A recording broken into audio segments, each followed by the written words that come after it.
नमस्कार, मी अनुश्री. आपण पाहत आहात गौरव प्रकाशन न्यूज. मित्र आणि या कार्यक्रमाचे अतिथी प्राचार्य डॉक्टर कमलाकर कायस्कर, स्वागताध्यक्ष प्राध्यापक मनोहर लांडगे यांनी प्रस्तावित केलं की धम्मा कांबळे, संचालन करणारे प्रकाश कांबळे ज्यांनी माझा परिचय दिला ते भालेराव सर, आमचे मार्गदर्शक प्राचार्य म्हणून सेवानिवृत्त झालेले भगत सर, उपस्थित सर्व बंधू आणि भगिनींनी. परिचयावरून लक्षात आलं असेल मी लंडन रिटर्न आहोत. म्हणजे लंडन रिटर्न असलेला माणूस तुमच्यासोबत बोलायला आला आणि मला 1 तास दिला होता बोलण्यासाठी, माझा विषय मांडण्यासाठी. त्यामध्ये NEP वर बोलायचं आहे आणि NEP न 48 मिनिटाचे 60 मिनिटं केले प्राचार्य साहेब. त्याच्यामुळे आता 60 मिनिटं मला बोलावंच लागते. माझं लेक्चर 60 मिनिटाचं आहे. तुम्हाला भूका लागो का तुम्ही झोपा काढो, मला काही घेणं नाही. कारण हा विषय असा मला दिलेला आहे. एक तर विषय तुम्ही चुकवला आहे, ते नवीन शैक्षणिक धोरण नाहीये, ते नॅशनल एज्युकेशन पॉलिसी आहे, राष्ट्रीय शैक्षणिक धोरण आहे, जे कधीच राष्ट्रीय झालं नाही. म्हणून पश्चिम बंगाल असेल, केरळ असेल, तमिळनाडू असेल, अनेक राज्यांनी ते नाकारलेलं आहे.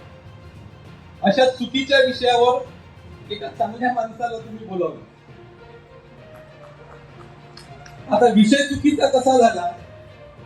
विषय मुळात ती नॅशनल एज्युकेशन पॉलिसी नाहीच आहे. माझे अनेक भाषणे होतात, मी त्याला नॉनसेन्स एज्युकेशन पॉलिसी म्हणतो. कोणत्याच प्रकारचा सेन्स नाही, प्रॉपर डायरेक्शन ती चालतच नाही. आणि या नॅशनल एज्युकेशन पॉलिसी ज्या कोणी निर्माण केली असेल, ज्या लोकांच्या मेंदूतून ती आली असेल, म्हणजे तो ड्राफ्ट जरी कस्तुरी रंगन कमिटीनं तयार केला असेल, त्या 495 पेज मध्ये जो ड्राफ्ट आहे, त्या ड्राफ्ट मधलं सद्यस्थितीत काय, त्याचं सद्यस्थितीत कोणतं इम्प्लिमेंट होत आहे, हा मोठा प्रश्नचिन्ह मला दिसतो आहे. आता तुमच्या शालेय शिक्षणात आता 25-26 पासून ते आपण पहिल्या वर्गाला केलं लागू. आम्ही 3 वर्षापूर्वी केलं. पहिले PG ला केलं आणि 2 वर्षापूर्वीपासून UG ला केलं. त्याचे परिणाम आम्ही भोगतोय. नॅशनल एज्युकेशन पॉलिसी जेव्हा PG ला लागू झाली, 40% ऍडमिशन कमी झाल्या PGच्या. प्राचार्य साहेब या ठिकाणी आहे. विद्यार्थी गायब झाले कॉलेजेस मधून. त्यांनी शिक्षण हे ऑप्शनल टाकलेलं आहे. आता पहिले काहीतरी काम धंदा करायचा आणि शिक्षण, मग ऍडमिशन आमच्या इथं कशा होत्या, सर रोज येणं होणार नाही बरं, हे तर सांगतात ते ऍडमिशन नाही तर तो तयारच आहे, 10,000 रुपये दिले का पास करून देतो. असे कॉलेजेस, नॉन ग्रँटेड कॉलेजेस मोठ्या प्रमाणात निघून राहिलेले आहे. शासन त्यांना मान्यता देते आहे. जवळपासचे त्यांचे नातेवाईकांचे मोठ्या प्रमाणात कॉलेजेस निघून राहिलेले आहे. आणि जो फ्लो अॅन्युअल सिस्टीम मध्ये होता, तो फ्लो मात्र आता कॉलेजेस मध्ये दिसत नाही. 2 प्राचार्य या ठिकाणी आहेत. हे दोन्ही प्राचार्य पायास हे शहरातले प्राचार्य आहे म्हणून थोडंफार चांगलं आहे. कारण शहरातले मुलं थोडेफार येण्याचा प्रयत्न करतात कॉलेजमध्ये. ग्रामीण भागातले मात्र सारं असं उजाळ झालेलं वातावरण आपल्याला दिसते. माझ्याही कॉलेजमध्ये 3,500 महिला कॉलेज आहे, 3,500 ऍडमिशन राहायच्या, आता त्या 1700 वर येऊन पोहोचलेल्या आहे. म्हणजे हा जो बदल झालेला आहे, हा बदल विद्यार्थ्यांच्या भविष्याच्या दृष्टिकोनातून जर वाईट असेल तर ती पॉलिसी चांगली असू शकत नाही. म्हणून it's called nonsense education policy. म्हणून ती नॉनसेन्स आहे, म्हणून ती बकवास आहे. एका महत्वाच्या प्राधिकरणीवर अमरावती विद्यापीठाच्या काम करतो, सिनेटचा सदस्य आहे, तरी मी हे बोलतो की ती बकवास आहे. का बकवास आहे हे आता मी तुम्हाला सांगतो. शालेय शिक्षण आराखडा, राज्य शिक्षण आराखडा तुमचा 2024 ला तयार झाला. शालेय शिक्षण आराखड्यात काम करणारे किंवा शालेय शिक्षक बहुतेक इथे जास्त असतील असं मला वाटते. आम्ही प्राध्यापक आहोत, आमचा पगार लय मोठा असल्यामुळे आम्ही काही कार्यक्रमाला जात नाही. आम्हाला झोपा काढणं पाहिजे. आता नाही वार आहे, स्पेशल डे असतो, त्याच्यामुळे आमचे मॅक्झिमम प्राध्यापक याच्यातच असतात, काळी थैली घेऊन आणि बस दिवसभर आराम करायचा. पगार खूप मोठ्या प्रमाणात वाढलेले असल्यामुळं चळवळीला 500 रुपये दिलं का झालं आमचं काम. त्याच्यामुळं आणि तुमचा अनेक लोकांचा सन्मान असल्यामुळं सन्मान करणारे या ठिकाणी आले असतील, त्यांचे सोबतचे नातेवाईक आले असतील, किंवा जाणीवपूर्वक आलेले कार्यक्रमामध्ये हे फार कमी आहे. ही फॅक्ट आहे आणि फॅक्ट बोललो पाहिजे. तरी पण आता तुम्हाला ऐकायचं आहे एवढं मात्र निश्चित, कारण माझं झाल्याशिवाय काही जेवण भेटणार नाही. राज्य अभ्यासक्रम आराखडा 2024 ला शालेय शिक्षणानं मंजूर केला आणि त्या शालेय शिक्षणाच्या त्या आराखड्यामध्ये 64 कला नावाचा प्रकार आता त्या विद्यार्थ्यांना तुम्हाला शिकवायचा आहे. या 64 कला काय शिकवायच्या आहे, तर त्यातली पहिली कला आहे पानक रस नावाची कला. पेय तयार करणे. ते पेय निंबू पाणी असू शकते आणि मग मदिराही आहे, दोन्ही प्रकारचे आहे. आता तुम्हाला शिक्षकांना ते तयार करून दाखवायचं आहे, त्याचं प्रॅक्टिकल आहे. जे घेणारे असतील ते आनंदी आहे, कारण ते पानक रस ही कला शिकवायची आहे तुम्हाला आणि त्याचं प्रॅक्टिकल करून दाखवायचं आहे, अनुभव घ्यायचा आहे. हे त्या 64 कलामध्ये म्हटलेलं आहे. त्याच्यामुळं आता या विद्यार्थ्यांना तुम्हाला अशा पद्धतीच्या कला शिकवायच्या. सर्व कला मी सांगत नाही, काही काही महत्वाच्या सांगतो. दुसरी कला आहे दुसऱ्याला आकर्षित करणे. तो खराब सारखा आकर्षित करणारा, ती कला शिक्षकांना शिकायची आहे, विद्यार्थ्यांना शिकवायची आहे. 17व्या नंबरची कला आहे कौचुमार योग. पुरुष व्यक्तीला लावण्य संपन्न बनविणे. आता तुम्ही विद्यार्थ्यांना ती कला कशी शिकवा हे तुमच्या समोर प्रश्नचिन्ह आहे. एक 24वी कला आहे कायाकल्प. वृद्ध व्यक्तीला तरुण करणे. ही कला शिक्षकांना विद्यार्थ्यांना शिकवायची आहे. त्याच्यानंतर महत्वाची अजून एक कला चलित योग. 31 नंबरची कला आहे चलित योग. चलाकी करून हातोहात हसविणे. विद्यार्थ्याला शिकवायचं आहे. बरोबर लक्षात घ्या या सर्व कला. आता तुम्हाला त्याचा अभ्यास करावा लागेल. दुसरं एक आहे द्यूत क्रीडा. उदार खेळणे. विद्यार्थ्यांना शिकवायची आहे. तुमच्या या NEP शालेय शिक्षण आराखड्यामध्ये मंजूर केलेला आहे. महाराष्ट्र शासनानं मंजूर केलेला हा आराखडा आहे. वाचून घ्या, आपण वाचला नसावा. नंतर 35वी कला आहे पुष्पशकटिका निमित्त ज्ञान. प्राकृतिक लक्षणांद्वारे भविष्य सांगणे. पुन्हा खरा भविष्य सांगणारा, ज्योतिष्य सांगणारा. त्याच्यानंतरची कला आहे युद्ध विधी. बोकड. बोकडांच्या झुंजी लावणे, कोंबड्यांच्या झुंजी लावणे. हे तुम्हाला शाळेत आता शिकवायचं आहे. त्याच्यानंतर मंचकशय्या व मंदिर सजविणे. मंचकशय्या तयार म्हणजे शयन रचना कशी करायची ते शिकवणे. आणि 59 नावाची कला आहे गारुड विद्या व जादूटोना याचे ज्ञान असणे. हे काय नॉनसेन्स म्हटलं ते बरोबर म्हटलं ना मी? मूर्ख लोकांच्या डोक्यातून आलेला आहे ना. या 64 कला आमच्या UGCच्या गाईडलाईन मध्ये सुद्धा आहे. म्हणजे तुम्ही ते तयार करून गोळे गोळे पाठवाल ना लहान लेकरं, ते आम्ही तिकडे पक्के करू. तिथं जो देशी घेणारा असेल तर तिथं ब्रांडी घ्यायला लावू. एवढा पक्का तो करू. कारण ह्या सर्वच्या सर्व कला आम्हाला UGला आहेत आणि UGला या विद्यापीठामध्ये, अमरावती विद्यापीठामध्ये जेव्हा फॅकल्टीच्या मीटिंग मध्ये हा विषय आला तेव्हा मी 64 कला काढून टाकायला सांगितल्या, तेव्हा काढण्याही गेल्या त्या. पण आता नवीन युनिफॉर्म NEPचा ड्राफ्ट आला काल परवा, त्याच्यात मी पाहिलं पुन्हा त्या 64 कला टाकलेल्या. म्हणजे ते त्यांच्या खरंच त्यांचा उद्देश नाहीच आहे. येणारी पिढी ही सशक्त बनावी, येणारी पिढी सुसंस्कृत बनावी, येणारी पिढी संस्कारशील बनावी. शिक्षणातून सुसंस्कृत समाज निर्माण होतो. शिक्षण हे ज्ञान देणारं विचारपीठ असते वगैरे वगैरे. या गोष्टी त्यांच्या डिक्शनरीमध्ये नाहीच आहे. आणि म्हणून अशा पद्धतीचे अभ्यासक्रम जर येत असतील तर याचा विचार झाला पाहिजे. कारण हे जर आता शिकवायचं असेल आपल्याला, तुम्हाला शालेय शिक्षणामध्ये जर हे शिकवायचं असेल तर कशा प्रकारे हे शिकवणार आहे. आणि म्हणून मी म्हणतो की हे राष्ट्रीय धोरण नाही आहे.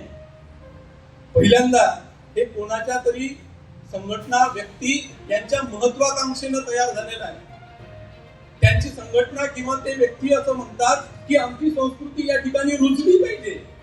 ती संस्कृती अविवेकी आहे, अवैज्ञानिक आहे आणि आणि जो अविवेकी आणि अवैज्ञानिक असतो तो गुलाम असतो. आणि म्हणून असा अविवेकी समाज, असा अवैज्ञानिक समाज या ठिकाणी निर्माण करायचा जो गुलाम राहील. ही संस्कृती पुन्हा या ठिकाणी रुजवायची जी स्वातंत्र्य मानत नाही, गुलामगिरी मान्य करते, जी समता मानत नाही, विषमता मान्य करते, जी बंधुत्व मानत नाही, भेदभाव या ठिकाणी निर्माण करते. ही संस्कृती त्यांना निर्माण करायची आहे. म्हणून ही पॉलिसी. आणि म्हणून दुसरी गोष्ट, डेमोक्रॅटिकली जर आपण पाहिलं लोकतांत्रिक दृष्टिकोनातून, तर ही राष्ट्रीय नाही किंवा कायद्यानं जे विधिविधान तयार व्हायला पाहिजे आहे ते विधिविधान सुद्धा याचे तयार झालेले नाही. त्यांच्या संघटनेच्या डोक्यात आलं की अशी पॉलिसी तयार केली पाहिजे म्हणून 10-50 लोकांना तो ठेका दिला गेला का तुम्ही पॉलिसी तयार करा. मंत्रिमंडळात, केंद्रीय मंत्रिमंडळात ती मांडल्या गेली. वास्तविक 36 वर्षानंतर जर पॉलिसी तयार होत असेल तर ती संसदेच्या दोन्ही सभागृहामध्ये त्यावर चर्चा व्हायला पाहिजे होती. त्यात फीडबॅक मागायला पाहिजे होते. आणि फीडबॅक जेव्हा मागितले तेव्हा आम्ही AI फुक्तो असेल, M फुक्तो असेल, मुका असेल, त्या सर्व संघटनांनी आम्ही फीडबॅक पाठवले. अनेक हजारो संघटनांनी भारतातल्या फीडबॅक पाठवलेले आहेत या NEPच्या बाबतीत. पण सर्वच्या सर्वांना केराची टोपली दाखवण्याचं जर काम या व्यवस्थेकडून झालं असेल तर ती राष्ट्रीय नाही, ती काही लोकांच्या महत्वाकांक्षेपोटी निर्माण झाली. आणि म्हणून अनेक राज्यांनी ती मान्य केलेली आपल्याला दिसत नाही. दक्षिणेतले राज्य मान्य करायला तयार नाही. त्यांनी स्वतःची स्टेट एज्युकेशन पॉलिसी तयार केलेली आहे. आमची भाषा, वैदिक संस्कृती किती महान आहे हे दाखविण्याचा प्रयत्न तुम्हाला या धोरणामधून दिसणार आहे. राष्ट्रीय शिक्षण धोरण की शिक्षणाचा पोरखेड हा प्रश्नचिन्ह या ठिकाणी निर्माण होतो. जसं आपण पाहतो की घटनात्मक तरतुदीच्या स्थापित स्थितीचे आकलन न करता राष्ट्रीय शैक्षणिक धोरणाची मांडणी करण्यात आलेली आहे. म्हणजे जी राज्य सूची आहे, केंद्र सूची आहे, समवर्ती सूची आहे, या सूचीमध्ये असलेला शिक्षण हा जो भाग आहे या कोणत्याच गोष्टीचा उहापोह केला गेलेला आपल्याला दिसत नाही. घटक राज्यांना या बाबतीत काहीच अधिकार नाही. राज्य शिक्षण हे असताना सुद्धा घटक राज्यांना या बाबतीत काहीच अधिकार नाहीत असे गृहीत धरून NEPची मांडणी करण्यात आलेली आहे. आणि म्हणून जेव्हा त्रिभाषा सूत्र या ठिकाणी आलं आणि त्रिभाषा सूत्र आल्यानंतर हिंदी कंपल्सरी केल्या गेली आणि नंतर मग मोठं आवडो उसळलं आणि ती मागं घेतल्या गेली. कोण तो GR काढला, कोण मागं घेतला, बिचारा संचालकाचे काय हात होत होते. याचा जर आपण विचार केला तर कोणतीही विधिविधान तयार झालेले नाही. पर्टिक्युलर हायर एज्युकेशनच्या बाबतीत जर आपण विचार केला तर असं म्हटलं गेलं की सुकाणू समिती आहे. मग सुकाणू समितीला एक ड्राफ्ट पाठवला की अशा पद्धतीची क्रेडिट सिस्टीम असली पाहिजे, अशा पद्धतीचं ABC बँक असली पाहिजे, अशा पद्धतीचा ते टेम्पलेट त्यांनी पाठवले. आणि ते टेम्पलेट पाठवल्यानंतर BOS ला सांगितलं की आता तुम्ही तयार करा. पण त्यामध्ये ज्या काही अडीअडचणी निर्माण झाल्या ते सुकाणू समितीला विचारायला गेलं की त्यांच्याजवळ एकच उत्तर, दिस इज अ ट्रान्झिशन पिरियड. हा संक्रमण कालावधी आहे, चालू दे. नॉलेज या पॉलिसीचं जर या भारतातला एक जरी व्यक्ती असं म्हणत असेल ना की या पॉलिसी मला समजली आहे, छातीवर हात ठेवून त्यानं म्हणावा का ही पॉलिसी मला समजली आहे. ज्यानं बनवली त्यालाही समजली नाही, जे इम्प्लिमेंट करून आले त्यालाही समजले नाही, आमच्या शिक्षकांनाही समजली नाही, विद्यार्थ्यांना तर समजलीच नाही. अगोदर 5 विषय त्याच्या मार्कशीटवर किंवा हॉल तिकीटवर यायचे, आता एखादा माणूस 12 विषय येऊन राहिले. आणि तो असा म्हणतो की ज्या विषयाची मी परीक्षा दिली, पेपर लिहिले, थेरी पेपर लिहिले, त्या परीक्षेत त्या विषयात मला कमी मार्क आहे. आणि जो विषय मी दिलाच नाही त्या विषयात सर्वच्या सर्व मार्क आहे. म्हणजे त्याला हे आश्चर्यदायक हे काय वैभव नवीन आलं. आणि ते म्हणजे इतका गोंधळ आहे. आणि तुम्ही याचं उत्तर कुणालाही विचारा की काय याच्यावर उत्तर काय आहे, तर उत्तर एक ट्रान्झिशन पिरियड, संक्रमण काळ. जोपर्यंत पूर्ण एक बॅच निघणार नाही तोपर्यंत आपण याच्यात आता काहीही करू शकत नाही. चालू द्या, जसं जसं चालतं तसं चालू द्या. आणि अख्ख्या पिढीचा सर्वनाश होईल, त्यांचं भविष्य कशा पद्धतीनं निर्माण होईल ही भूमिका भूमिका याच्यामध्ये घेतलेली नाही. दुसरी महत्वाची गोष्ट आपल्याला असं दिसेल की यामध्ये शिक्षणाचा संबंध सरळ सरळ रोजगाराशी जोडलेला आहे.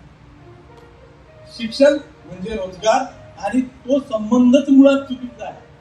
शिक्षण हे रोजगारासाठी नाही, रोजगार हे शिक्षणाचं बाय प्रॉडक्ट आहे. शिक्षण हे ज्ञान मिळवण्यासाठी आहे. शिक्षण हे माहिती गोळा करण्यासाठी आहे. शिक्षण हे सुसंस्कृत बनण्यासाठी आहे. बाबासाहेबांनी असं म्हटलं की 4थी पास झालेले 1000 विद्यार्थी आणि 1 पदवीधर, एवढं मोठं अंतर आहे उच्च शिक्षणाच्या बाबतीत जर विचार केला. म्हणजे तो किती ज्ञानी असला पाहिजे, त्याच्याजवळ ज्ञान प्रज्ञा वाढवण्याचं काम शिक्षणाचं आहे. आणि एकंदरीत उज्ज्वल भविष्य घडविणं येणाऱ्या पिढीचं हे शिक्षणाचं काम असतं. सुसंस्कृत समाजाची निर्मिती हे शिक्षणाचं काम असते. स्वातंत्र्य, समता, बंधुत्व जे मानवी मूल्य आहे ते मानवी मूल्य रिझवण्याचं काम हे शिक्षणामधून येत असते. म्हणजे आता सर कितीही मेहनत त्यांच्या शाळा आणि कॉलेजेसवर घेत असली पण करिक्युलम जे बनलेलं आहे ते त्यांना शिकवायचं आहे.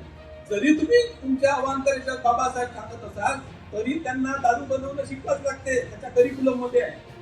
तरी जुगार खेळणं तुम्हाला शिकवावंच लागते, ते त्याच्या करिक्युलम मध्ये आहे, करिक्युलमचा भाग आहे.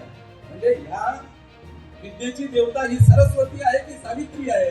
आमचा पुरोगामी प्राध्यापक सांगतो की नाही सावित्री आहे हे सांगा, पण ही सावित्री आहे हे पेपर मध्ये नको लिहून, नाही तर मार्क्स नाही भेटत. तिथं सरस्वतीच ही दुहेरी भूमिका आता घ्यायची आहे की नाही, आता करिक्युलम हे असं शिकवायचं आहे. आणि आपण जे पुरोगामी विचार करणारे सांगतो त्याच्यामुळे पॅरलल शिक्षण व्यवस्था आपल्याला निर्माण करायची आहे आणि ती जबाबदारी आंबेडकरी समाजावर आहे. ती घ्यायची आहे आपल्याला जबाबदारी. कारण आता ते करिक्युलम मधून येणार आहे, कारण सत्ता त्यांच्या हातात असल्यामुळं आणि सत्ता फार प्रभावीपणे ते वापरत असल्यामुळे, प्रभावीपणे वापरून त्यांची संस्कृती कशी रुजावी. त्यांची संस्कृती म्हणजे ही टोटली ब्राह्मणवादी संस्कृती, ही स्वातंत्र्य, समता आणि बंधुत्वाचा अभाव, ज्याला बाबासाहेबांनी म्हटलं की ब्राह्मणवाद म्हणजे काय, तर स्वातंत्र्य, समता आणि बंधुत्वाचा अभाव, जिथे मूल्य नाही अशी त्यांची संस्कृती आहे. म्हणून मूल्य प्रस्थापित करणारी संस्कृती, त्याची पॅरलल शिक्षण व्यवस्था आपल्याला तयार करावी लागणार आहे. त्याच्यासाठी सुद्धा आपण तयार असलं पाहिजे. आणि म्हणून मला असं वाटते की या शिक्षण पद्धतीनं जर अशा पद्धतीच्या गोष्टी उदयास आणल्या असतील तर आपल्या समोर काय पाठवून ठेवले, काय करणार आहोत आपण. याच्यामध्ये आमच्या हायर एज्युकेशन मध्ये IKS नावाचा हे म्हणजे जे शिक्षण पॉलिसीचं बकवास आहे त्याच्याही पेक्षा बकवास हा इंडियन नॉलेज सिस्टीम सारखा विषय आहे. एवढा बकवास आहे का तो असा म्हणतो की लग्न मुहूर्त जे काढणं असते ते किती शास्त्रीय आहे आणि ते मुहूर्त काढ त्याच्या गाईडलाईनचा UGCचा आहे. लग्न मुहूर्त हा किती शास्त्रीय दृष्टिकोनातून तयार झालेला आहे आणि ते तुमच्या सिलेबस मध्ये तुम्ही टाका. आपण पायथागोरसचा सिद्धांत शिकलो, पायथागोरसचा सिद्धांत 10वीमध्ये आपण शिकलो, तर तो पायथागोरसचा सिद्धांत त्यांना मान्य नाही. ते म्हणतात का हे पायथागोरसनं नाही सांगितलं, हे तर अगोदर स्थूलसूत्रामध्ये वेदामध्ये सांगितलेलं आहे. आणि आमचा प्रधानमंत्री काय म्हणतो, अरे तुम्ही आता काय सांगता, हे प्लास्टिक सर्जरी तर त्या काळात होती. उदाहरण कोणतं, गणपती बाप्पाचं छाटलं, हत्तीचं लावून बसवलं, झाली प्लास्टिक सर्जरी. आणि हे कुठं सांगतात, इंडियन नॅशनल सायन्स काँग्रेस, त्या काँग्रेसमध्ये त्या अधिवेशनात आमचे प्रधानमंत्री सांगतात. आणि तिथला जो असणारा उपस्थित वर्ग असतो तो टाळ्या वाजवतो. आता त्या टाळ्या किन्नरांच्या आहेत की वैज्ञानिकांच्या आहेत, हा प्रश्न या सभागृहातून निर्माण होतो. आणि मला असं वाटतंय का त्या किन्नरांच्या आहेत. जर अशा पद्धतीचं वैज्ञानिकांसमोर मांडणी होत असेल आणि तिथं जर या विषयावर टाळ्या वाजवल्या जात असतील तर हा समाज गुलाम झालेला आहे. इथला बुद्धिजीवी, ज्या बुद्धिजीवीकडून बाबासाहेबांनी अपेक्षा केला तो बुद्धिजीवी जर गुलाम झाला असेल तर मग आता समाजाने पाहायचं कोणाकडे. आमचा दुसरा केंद्रीय मंत्री येतो, विद्यार्थ्यांच्या शाळेत जातो, विचारतो, सांगितलेलं आहे. आणि आमचा प्रधानमंत्री काय म्हणतो, अरे तुम्ही आता काय सांगता, हे प्लास्टिक सर्जरी तर त्या काळात होती. उदाहरण कोणतं, गणपती बाप्पाचं छाटलं, हत्तीचं लावून बसवलं, झाली प्लास्टिक सर्जरी. आणि हे कुठं सांगतात, इंडियन नॅशनल सायन्स काँग्रेस, त्या काँग्रेसमध्ये त्या अधिवेशनात आमचे प्रधानमंत्री सांगतात आणि तिथला जो असणारा उपस्थित वर्ग असतो तो टाळ्या वाजवतो. आता त्या टाळ्या किन्नरांच्या आहे की वैज्ञानिकांच्या आहे हा प्रश्न या सभागृहातून निर्माण होतो. आणि मला असं वाटतंय का त्या किन्नरांच्या आहेत. जर अशा पद्धतीचं वैज्ञानिकांसमोर मांडणी होत असेल आणि तिथं जर या विषयावर टाळ्या वाजवल्या जात असतील तर हा समाज गुलाम झालेला आहे. इथला बुद्धिजीवी, ज्या बुद्धिजीवीकडून बाबासाहेबांनी अपेक्षा केला तो बुद्धिजीवी जर गुलाम झाला असेल तर मग आता समाजाने पाहायचं कोणाकडे. आमचा दुसरा केंद्रीय मंत्री येतो, विद्यार्थ्यांच्या शाळेत जातो, विचारतो पहिला अंतराळवीर कोण? पोरं म्हणतात नील आर्मस्ट्रॉंग. उत्तर चुकलंच आहे. पहिला अंतराळवीर नील आर्मस्ट्रॉंग नाही, तो चंद्रावर गेला होता. पहिला अंतराळवीर युरी गागारिन आहे. तो म्हणतो का नाही हे उत्तर चुकलं. पहिला अंतराळवीर कोण? अंजनीच्या सुता, आमच्या हनुमानजी पहिला अंतराळवीर. हे आता शिकवायचं आहे तुम्हाला. म्हणजे अतार्किक आणि अवैज्ञानिक तुमचा दृष्टिकोन तुम्हाला ठेवून या गोष्टी आता शिकवायच्या आहे. आणि त्याच्या गाईडलाईन्स ह्या UGCच्या माध्यमातून आले. त्यांनी उत्क्रांतीचा सिद्धांत मान्य केला नाही डार्विनचा. ते ज्योतिष्य, फलज्योतिष्यासारखे 14 कला ज्या आहेत त्या सुद्धा म्हणजे व्याकरण, छंद, ह्या अशा वेद, वेदांगे ह्या सर्व या गाईडलाईन्स मध्ये आपल्याला म्हणजे वेदामध्ये सर्व काही गोष्टी आहेत. एवढंच नाही तर विमानाचा शोध सुद्धा आम्ही लावला. विमान पहिल्यांदा श्रीलंकेवरून आलं रामाला घेऊन, नंतर तुकाराम महाराजाच्या वेळेस आलं. तुकाराम महाराजाला इथून घेऊन वैकुंठाला गेलो आणि जे गायब झालं तर आलंच नाही. मग नंतर ज्यानं विमानाचा शोध लावला त्यानंच ते आणलं. पण नाही, विमानाचा शोध आम्ही लावला. ते आमच्या साहित्यामध्ये आहे. आणि साहित्य कोणतं? वेद, वेदांग, पुराण जे अतार्किक आहे, जे अवैज्ञानिक आहे आणि हे मान्य झालेलं आहे की अपौरुषेय आहे. अपौरुषेय आहे वेद, हे अपौरुषेय आहे. असं का म्हटलं जाते? तर वेद यासाठी अपौरुषेय आहे की ते पुरुषानं लिहिले नाही, ते देवानं लिहिले. आणि देवानं कोणाच्या कानात सांगितले? भूदेवाच्या. भूदेव कोण? तर या पृथ्वीवरला ब्राह्मण. ब्राह्मणाच्या कानात सांगितल्या गेले आणि ब्राह्मणाच्या कानात मग ब्राह्मणानं ते लिहून काढले. म्हणून वेद अपौरुषेय आहे. म्हणजे पुरुषानं लिहिले नाही तर ते ईश्वरानं लिहिले. आणि ईश्वरानं लिहिलेल्या गोष्टी तुम्हाला शिकवायच्या आहे. आमचा धम्म असा म्हणतो की मी ईश्वराला मानत नाही. ईश्वराची जागा इथे नीतीनं घेतली आहे. नीती म्हणजे सदाचार. सदाचार म्हणजे प्रत्येक क्षेत्रात माणसात होणारा उचित व्यवहार म्हणजे धम्म म्हणजे नीती आणि नीती म्हणजे धम्म. बुद्धाचा धम्म देवाला मान्य करत नाही, बुद्धाचा धम्म ईश्वर मान्य करत नाही. जर करिक्युलम या पद्धतीचं सांगितलं जात असेल का नाही या सर्व गोष्टी तुम्हाला शिकवायच्या आहे तर क्रांतीचं वातावरण निर्माण व्हायला वेळ लागायला नाही. पॉलिटिक्यू चेंज इन सिस्टीम, या समाजामध्ये बदल हे सहजासहजी घडून येत नसतात, योगायोगानं घडून येत नसतात. त्याच्यासाठी निर्धार लागतो. सामाजिक परिवर्तन योगायोगानं घडून येत नाही तर ते करारी आणि कृतिशील लोकांच्या निर्धारातून जन्म पावत असतात. It is my solemn hope to die in the service and causes of those downtrodden people among whom I was born, I was brought up and I am living. बाबासाहेबांचा निर्धार होता. ज्या समाजात मी जन्माला आलो, ज्या समाजात मी लहानाचा मोठा झालो, ज्या समाजात मी सध्या वावरतो आहे त्या समाजाची सेवा करता करता मला मरण यावं ही माझी पवित्र प्रतिज्ञा आहे, असा निर्धार करणारे Babasaheb. We want to bring complete social and cultural revolution in this land of disparity. संपूर्ण सामाजिक आणि सांस्कृतिक क्रांती या विषमतामय देशामध्ये घडवून आणण्याचा निर्धार जर बाबासाहेबांनी केला असेल आणि आम्ही जर म्हणत असू की बाबासाहेब आम्ही तुमचे काही नाही, बाबासाहेब आम्ही तुमचे वारस आहोत, असं जर आम्ही म्हणत असू तर ते काम आपल्याला करावं लागेल. येता येता प्राचार्य सरांनी मला प्रश्न केला की या वर्षीच्या रॅलीज खूप मोठमोठ्या निघाल्या किंवा एवढा मोठा जनसमुदाय आपल्या जवळ असताना आपण तो राजकीय परिवर्तित का करत नाही किंवा मतदानामध्ये परिवर्तित करत नाही. याच्यावर संशोधन झालं पाहिजे अशा पद्धतीचं त्यांनी म्हटलं. मी म्हटलं काहीच संशोधनाची गरज नाही, फक्त त्याचे स्पॉन्सर्स कोण होते ते पहा, मग तुम्हाला सारं संशोधन कळलं.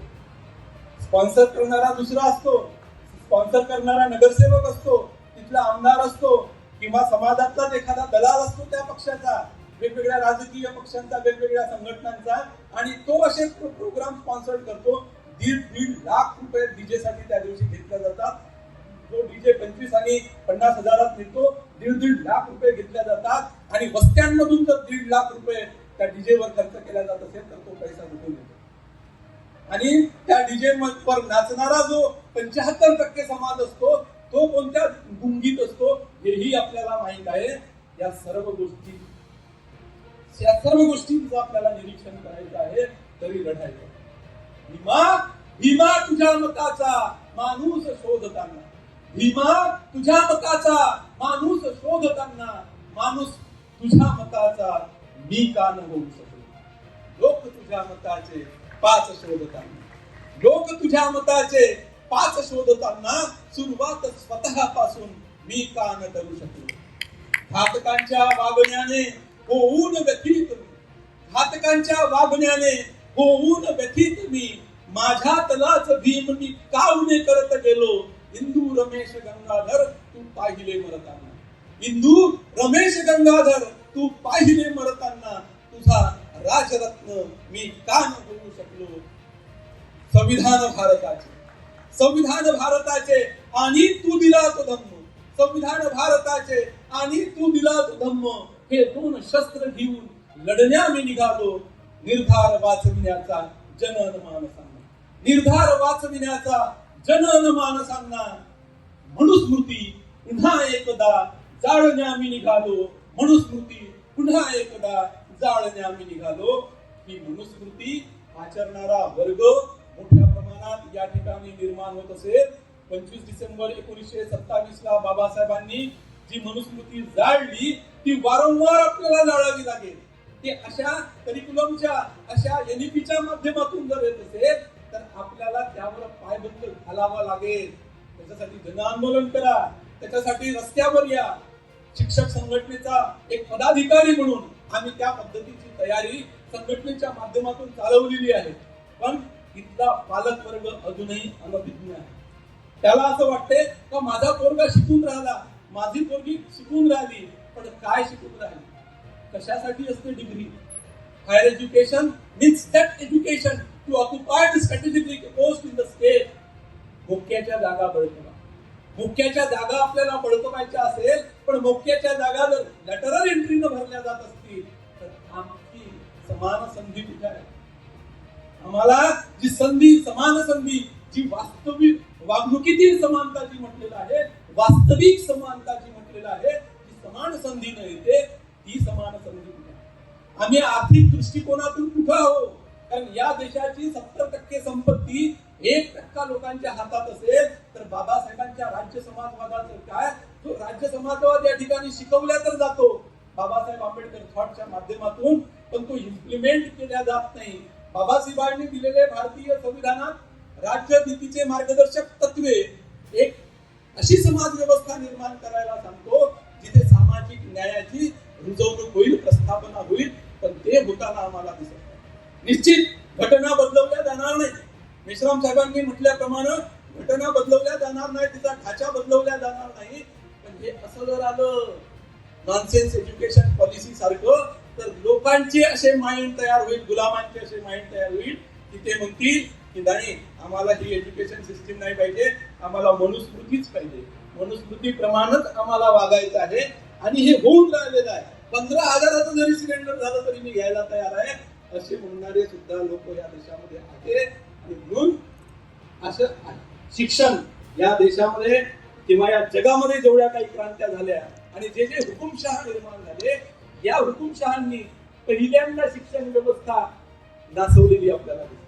शिक्षणाच्या माध्यमातून त्यांचं हुकुमशाहीत्व त्यांनी प्रस्थापित केलेलं दिसते. म्हणून आपल्याला हा विचार करावा लागेल की येणाऱ्या काळात, कारण बाबासाहेबांनी 1950 ला संविधान दिलं, 1956 ला बुद्धाचा धम्म दिला आणि त्याच काळात 1956च्याच काळात आपल्याला बाबासाहेबांनी रिपब्लिकन पार्टी ऑफ इंडिया तयार करायची आहे या हिशोबानं, आणि तोही एक मजबूत असा विरोधी पक्ष, सर्व समाज बांधवांना, धार्मिक लोक, सर्व धर्मांना सोबत घेऊन एक सार्वजनिक बहुजन हिताय बहुजन सुखाय वाला रिपब्लिकन पक्ष आपल्याला दिला. त्या तीनही गोष्टी आपल्याला दिलेल्या आहेत. म्हणून पायस सरांनी म्हटल्याप्रमाणे की आपण राजकीय नेतृत्व टिकवून ठेवत नाही, राजकीय नेतृत्व आपण त्या पद्धतीचं तयार करत नाही, त्याला शिव्या देतो. याच्याबद्दलही आपण परीक्षण केलं पाहिजे, स्वपरीक्षण केलं पाहिजे. आणि खऱ्या अर्थानं जर राजकीय नेतृत्व द्यायला तयार कुणी इलिजिबल असेल तर त्याला त्या पद्धतीची संधी या समाजाने उपलब्ध करून दिली पाहिजे. परंतु हे होताना दिसत नाही. शिक्षणानं सुसंस्कृत पिढी तयार होते असं म्हटलं जात असेल, पण आजचं हे जर शिक्षण म्हणजे असं त्या सुकाणू समितीमध्ये असं म्हटलं जाते, त्यांच्या मीटिंगमध्ये असं म्हटलं जाते किंवा त्या ड्राफ्ट मध्येही आलेलं आहे, तुमच्या आजूबाजूला जर उद्योगधंदे असेल तर त्या उद्योगधंद्यांना पूरक असे अभ्यासक्रम तयार करा, म्हणजे जेणेकरून त्यांना तिथे नोकरी करता येईल. पूरक असे अभ्यासक्रम म्हणजे कुणाचं त्यांचे उद्योगधंदे, कुणाचे भांडवलदारांचे उद्योगधंदे चालले पाहिजे. याच्यासाठी चीप लेबर आपण ज्याला म्हणतो, स्वस्त मजूर, हा स्वस्त मजूर निर्माण करणारे सिलेबस तुम्ही तयार करा, ते त्यांच्या उद्योगामध्ये पाठवा आणि त्यांनी नफा कमवा आणि या देशातला उद्योगपती किंवा भांडवलदार अधिक मजबूत करा. म्हणून हे आता जे शिक्षण आणि शाळा आहेत, कॉलेजेस आणि शाळा आहेत, हे आता कारखाने होतील मजूर निर्माण करण्याचं, हे एनईपी मध्ये सांगितलेलं आहे. त्याच्याही पेक्षा बाहेरच्या ज्या युनिव्हर्सिटीज आहेत, त्या बाहेरच्या युनिव्हर्सिटीज या ठिकाणी स्थापन करा. म्हणजे आपला माणूस बाहेर गेला नाही, कारण बाहेर गेल्यानंतर तो स्वतंत्र वृत्तीनं वागतो, बाहेर गेल्यानंतर तो बंधुत्व आणि समतेचं वातावरण तो पाहतो आणि तसा बनण्याचा प्रयत्न करतो. आपले महामानव जेव्हा जेव्हा बाहेर गेले तेव्हा तेव्हा त्या ठिकाणावरून जे घेऊन आले, त्यामुळे इथं क्रांती झालेली आहे. म्हणून हा बाहेर नाही गेला पाहिजे, बाहेर याच्यासाठी तो गेला नाही पाहिजे, कारण आम्ही समुद्र मंथन सांगितलेलंच नाही, मनुस्मृती सांगते त्या समुद्र ओलांडून जायचा नाही, इथं जायचा. म्हणून त्या युनिव्हर्सिटी तिथे बोलवायच्या आणि त्यांना जसं वाटते तसं तुम्ही शिक्षण द्या. म्हणजे एनईपीच्या 495 पेजेसच्या ड्राफ्ट मध्ये असं म्हटलेलं आहे की भारतामध्ये असलेले सर्व कायदे आणि कानून बाहेरच्या युनिव्हर्सिटीजला लागू राहतील, त्या पद्धतीनं एमओयू त्यांच्या सोबत झाला पाहिजे. पण महाराष्ट्र शासनानं ज्या 3 विद्यापीठांना मान्यता दिली आहे त्यांना मोकळीक दिली आहे. रिझर्वेशन पॉलिसी बद्दल त्यांना काहीच म्हटलेलं नाही, त्यांना फी स्ट्रक्चर बद्दल काहीच म्हटलं नाही, कोणते करिक्युलम सुरू करावे हेही काहीच म्हटलेलं नाही. आणि त्याच्यामुळं त्यांना मोकळीक दिलेली आहे, तुम्ही या आणि तुम्हाला वाटते तेवढी फी घ्या, कोणता अभ्यासक्रम करायचा आहे ते करा. ह्या ज्या गोष्टी आहेत त्या पूर्ण विरोधात होताना आपल्याला दिसते. आणि म्हणूनच मला असं वाटते की मूल्याधिष्ठित शिक्षणाने मनाचा विकास होत असेल. कारण मी वारंवार म्हणतो, शिक्षण आणि रोजगार याचा संबंध नाहीच. रोजगार हे बाय प्रॉडक्ट आहे आणि बाय प्रॉडक्ट आहे. म्हणजे या देशातली शिक्षण व्यवस्था विचित्र आहे. इथं IIT मधून इंजिनियर होणारा पोरगा बँकेमध्ये जाऊन नोकरी करतो, मूर्खपणाच आहे ना. म्हणजे IIT मध्ये मोठा असा खर्च इथल्या टॅक्स पेअरचा होतो. जो माचीस खरीदतो तोही टॅक्स देतो, जो 10 लाख रुपये पगार कमावतो तोही टॅक्स देतो. त्यातून IIT चालवल्या जाते. IIT मधून शिक्षण घेणारा विद्यार्थी जो इंजिनिअरिंगचं शिक्षण घेतो आणि तो बँकेत जाऊन नोकरी करतो, हे विचित्र प्रकार या देशामध्ये आहे. ते यासाठी आहे की त्यानं घेतलेलं IIT मधून शिक्षण, त्याच्यावर होणारं रिसर्च, त्याच्यासाठी पाहिजे असणारे प्रोजेक्ट, त्याच्यासाठी लागणारे साधनं आम्ही भारत सरकार उपलब्ध करून देत नाही. म्हणून तो बाहेरच्या देशात जाऊन बँकेमध्ये नोकरी करतो, एखाद्या मल्टीनॅशनल कंपनीमध्ये जाऊन नोकरी करतो. अशी जर शिक्षण व्यवस्था असेल आणि अशा पद्धतीचं जर वातावरण या शिक्षण व्यवस्थेमधून निर्माण झालं असेल, कारण शिक्षणानं चांगलं आणि वाईट यामधला फरक कळतो. शिक्षण हे फार बाबासाहेबांना वाघिणीचं दूध याच्यासाठीच नाही म्हटलेलं आहे. वाघिणीचं दूध असं तसं नाही आहे. वाघिणीचं दूध 500 रुपये रोजानं काम करणं किंवा 1500 रुपये रोजानं काम करणारं वाघिणीचं दूध नाही आहे. वाघिणीचं दूध हा फरक करतो, त्याच्यामध्ये सर्जनशीलता निर्माण करतो, क्रिएटिव्हिटी निर्माण करतो.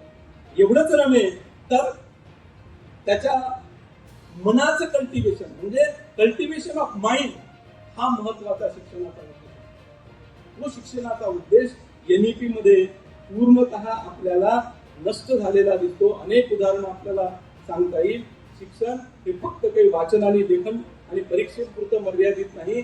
NEP मध्ये परीक्षार्थी बनवून टाकलेला आहे विद्यार्थी. एवढा परीक्षार्थी झालेला आहे तो की लगेच परीक्षा झाली, महिनाभर कॉलेज झालं का दुसरी परीक्षार्थी झालेला आहे. सेमिस्टर सिस्टीमनं तो परीक्षार्थी झालेला आहे. आणि अगोदर अॅन्युअल सिस्टीम मध्ये किंवा अगोदरच्या पॉलिसीमध्ये म्हणजे असं आता या शिक्षण पॉलिसी बाबत असं म्हटलं गेलं की हा क्रांतिकारक निर्णय आहे. भारत सरकारचा हा क्रांतिकारक निर्णय आहे NEP. क्रांतिकारक का आहे तर आपण मेकॉलॉजी जी शिक्षण पद्धती होती लॉर्ड मेकॉलोनं तयार केलेली त्या पद्धतीनुसार आपण शिकत होतो. आणि लॉर्ड मेकॉलोनं इथे शिक्षण का दिलं तर कारकून निर्माण करण्यासाठी. आणि म्हणून त्यानं ते शिक्षण उदयास आणलं 1813 मध्ये. आणि म्हणून आपल्याला शिक्षण मिळालं. आता शिक्षण पद्धती आम्ही ती बदलवली आणि आता आम्ही पद्धती आणली नॅशनल एज्युकेशन पॉलिसी. आणि ही शिक्षण पद्धती काय करेल तर मोठ्या प्रमाणात रोजगार देईल. तो कारकून जो देत होता तोही रोजगारच होता आणि हा जो चीप लेबर देणार आहे तोही रोजगारच आहे. ज्ञान नावाची पद्धती कुठं नाही, ज्ञान नावाची संस्कृती कुठं आपल्याला यामध्ये दिसत नाही. म्हणून मला असं वाटते की शाळेत आम्हाला म्हणजे अगोदर सुनवायरी जर थोडीशी चुकली असेल तर तिला म्हटलं जायचं तर बाई तुला हेच शिकवलं काय त्या मास्तरनं असं म्हटलं जायचं. म्हणून शिक्षक फार चांगल्या पद्धतीनं शिकवायचे आणि त्यांना सांगायचे. म्हणजे माझ्या मुलीला जर हा प्रोजेक्ट मिळत असेल की वेस्ट फूडचं तुम्ही काय केलं पाहिजे आणि रोज तिच्या जेवणामध्ये जर फूड वेस्ट होत असेल तर तिनं शिक्षणातून काहीच शिकलं नाही. तिनं ते इम्प्लिमेंट केलं पाहिजे जगताना. मास्तरनं जे शिकवलं, शिक्षकांना जे शिकवलं ते विद्यार्थ्यांना कृतीत उतरवलं पाहिजे आणि तसे नमुने आपण उभे केले पाहिजे. तसे मॉडर्न शिक्षक म्हणून आपण उभे केले पाहिजे. नाहीतर शिक्षक जर खोटा घोटणारा असेल तर आपण विद्यार्थ्यांना सांगू शकत नाही की तंबाखूपासून कर्करोग होतो म्हणून. म्हणून ते मॉडल अगोदर मास्तर म्हणजे प्रायमरी जिल्हा परिषदचा मास्तर हा पाणठेल्यावर जरी दिसला, पानटपरीवर दिसला तर सारा गावभर व्हायचं का मास्तर दिसला म्हणून. ही व्यवस्था होती शिक्षणाची. हा पाहण्याचा दृष्टिकोन होता. आता विद्यार्थ्यांनी शिक्षण हे ऑप्शनल टाकलेलं आहे आणि मायबापाला असं वाटते की पोरगा शिकणे म्हणजे डिग्री घेणे आहे. अनेक पदवी वितरण समारंभात मी जातो. मुलांना त्या डिग्रीबद्दल काहीच आश्चर्य वाटत नाही किंवा काहीच कौतुक वाटत नाही.